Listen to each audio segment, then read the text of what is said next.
लोग कम पढ़ल लिखल है तो अखनी की करतो बड़ा बड़ा अपन गर्दनवा डोका फाड़ के बोल जब तो कि इंडिया एक संवैधानिक देश है, यहाँ कोई कहीं भी जा सकता है, रह सकता है, बस सकता है, जमीन खरीद सकता है। तो अपने से इतने पूछिए कि भारत के इसी संविधान में 371 ए से लेके जे तक के कानून है, जगह में नागालैंड से लेके मणिपुर से लेके मिजोरम और तेलंगाना तक के कानून है। नागालैंड के कानून में साफ साफ लिखा है कि वहाँ कोई गैर राज्य के आदमी 1 इंच जमीन नहीं खरीद सकल है। तो केवल ये नियम झारखंड खातिर थोड़ी है, यही तो भैया एक मेरे देश का संविधान है।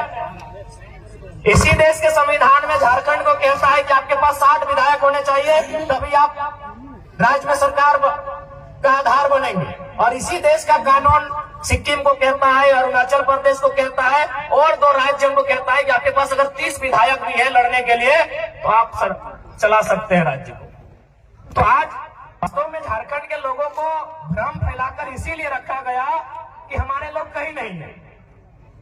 आज ब्यूरोक्रेट्स की बात कीजिए, आज जुडिशियरी की बात कीजिए, आज आप किसी भी सेक्टर में चले जाए हमारे लोग नहीं है। इसीलिए एक तरह तरह के मन में इनको सेट कर दिया जाता है कि नहीं ये कानून नहीं बन सकता है, ये कानून का मांग करना ही आपका गलत है। आपका 1932 खतियान की बात करते हैं, ये अंग्रेजों के टाइम का कानून है। उनको बताइएगा कि अगर 1932 अंग्रेजों के टाइम का कानून है तो इसी देश में सन 1990 में भारतीय संविधान में 66वां संशोधन करते हुए सीएनटी कानून जो 1908 का कब है उसके 3 अध्याय को क्यों शामिल किया गया? इसी देश में, इसी संविधान में, अभी आजाद भारत में, अंग्रेजों के टाइम नहीं, 1990 में 66वां संशोधन कानून का नाम है सीएनटी कानून। कब का कानून है? 1908 का कानून है। तो भैया अगर 1908 का कानून आजाद होने के बाद लीगल हो सकता है, वो संवैधानिक हो सकता है, तो 1932 का कानून संवैधानिक क्यों नहीं हो सकता है?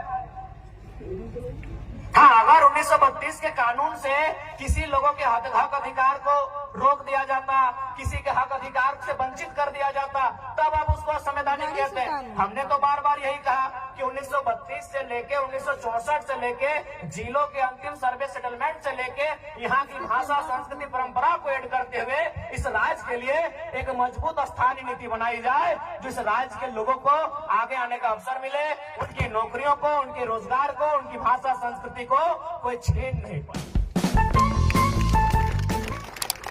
असंवैधानिक तब होता जैसे धनबाद बोकारो का खतियान 1932 का, यदि तमाड़ का खतियान 1964 का हो जाता और केवल कानून में 1932 ही शामिल किया जाता तो हम कहते कि भाई असंवैधानिक है, इससे धनबाद को तो लाभ मिलेगा लेकिन तमाड़ वालों का 64 है। हम तो कह रहे हैं कॉलम बनाइए।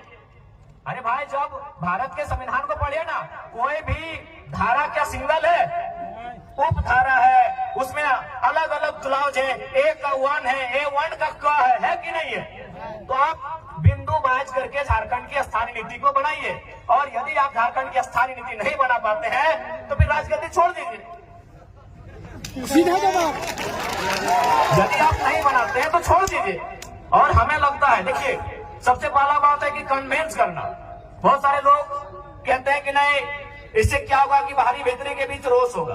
तो हम यही कहेंगे, चलिए यही बगल में उड़ीसा है, काफी संख्या में हमारे लोग हैं, सब पढ़े लिखे लोग हैं, सभी पढ़ल लिखल लगे, तो चलिए उड़ीसा में 4 फॉर्म भर के आते हैं। चलिए देखते हैं कई हमारे वहाँ वीडियो बनते हैं उड़ीसा में। चलिए देखते हैं कई थाना प्रभारी उड़ीसा में बनते हैं झारखंड के लोग। चलिए देखते हैं कई लोग वहाँ टीचर की नौकरी करते हैं। अरे भाई जब झारखंड के लोग उड़ीसा में नहीं तो उड़ीसा के लोग झारखंड में क्यों? ज्यादा माथा खपाने की जरूरत नहीं है। झारखंड के लोग अगर उड़ीसा की सरकारी नौकरियों में नहीं, यदि झारखंड के लोगों का 1 इंच का कब्जा उड़ीसा में नहीं, बिहार में नहीं, छत्तीसगढ़ में नहीं, यूपी में नहीं, तो उनका कब्जा और उनका मनमानी यहाँ क्यों रहेगा? यही तो सवाल है। सही बात है। हमने आप ही बताइए, हमने तो बार बार कहा कि उड़ीसा हमारा बड़ा भाई है, पश्चिम बंगाल हमारा बड़ा भाई है, बिहार भी हमारा बड़ा भाई है। हम संयुक्त रूप से उड़ीसा, बिहार और बंगाल को शेयर किए हैं। आज बंगाल के पास 88,000 वर्ग किलोमीटर के आसपास जमीन है। आज अगर बिहार की बात करें तो 94,000 वर्ग किलोमीटर के आसपास है। अगर उड़ीसा की बात करें तो 1,55,000 वर्ग किलोमीटर है। हमारे पास 79,000 जो सबसे कम होता है, हमारे पास 79,000 वर्ग किलोमीटर का जमीन है। उसमें आप नजर काहे गड़ा के बैठे हैं? सही बात है। उसमें आप नजर गड़ा के काहे बैठे हैं बताइए? हमको यहाँ मीडिया के लोग हैं, पढ़े लिखे लोग बैठे हैं, बुद्धिजीवी लोग बैठे हैं, क्या किसी झारखंडी ने, मैं आज पूरे भीड़ से यह दावा करना चाहता हूँ और सवाल भी करना चाहता हूँ, क्या किसी झारखंडी ने उड़ीसा की राजधानी भुवनेश्वर ना, भुवनेश्वर ही है ना, उड़ीसा की राजधानी भुवनेश्वर, पश्चिम बंगाल की राजधानी कलकत्ता और बिहार की राजधानी पटना में 1 इंच जमीन कब्जा किया है? नहीं। 1 इंच हम सवाल पूछते हैं। हम बिल्कुल उन्हीं 3 स्टेट से हमारी पहचान रही है, तो क्या हमारे लोगों ने उड़ीसा की राजधानी में 1 इंच जमीन कब्जा किया है?